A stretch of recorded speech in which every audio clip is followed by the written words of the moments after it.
Kaleshwaram commission నివేదిక బహిర్గతమైంది.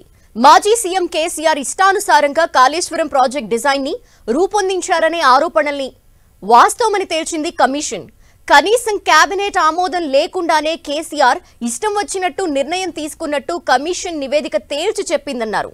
రాష్ట్ర ఆర్థిక పరిస్థితిని పణంగా పెట్టి మేడిగడ్డ దగ్గర బ్యారేజ్ నిర్మించారని ఇరిగేషన్ మంత్రి ఉత్తమ్ ఆరోపించారు. మరి కోర్స్ కమిషన్ రిపోర్ట్ ఆధారంగా ఈ యొక్క ప్రాణహిత చేవెళ్ల ప్రాజెక్టు మార్చి కాళేశ్వరం ప్రాజెక్ట్ గా మార్చడం, ఈ రీఇంజనీరింగ్ కూడా ఆనాటి ముఖ్యమంత్రి ఇది సొంత నిర్ణయం చెప్పి ఘోష్ కమిషన్ రిపోర్ట్ లో మరి తేట తెలంగా చెప్పడం జరిగింది. మేడిగడ్డకి షిఫ్ట్ అయినప్పుడు ఆ నోట్ ఫైల్ పై irrigation secretary, irrigation minister and ముఖ్యమంత్రి సంతకం పెట్టి ఆమోదం ఇచ్చారు.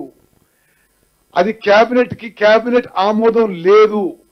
అంత పెద్ద ప్రాజెక్టు కేబినెట్ ఆమోదం లేకపోవడం దిస్ ఇస్ ఇల్లీగల్ అని చెప్పి justice Ghosh commission has clearly stated there should have been a cabinet approval for this project to be built at Medigadda.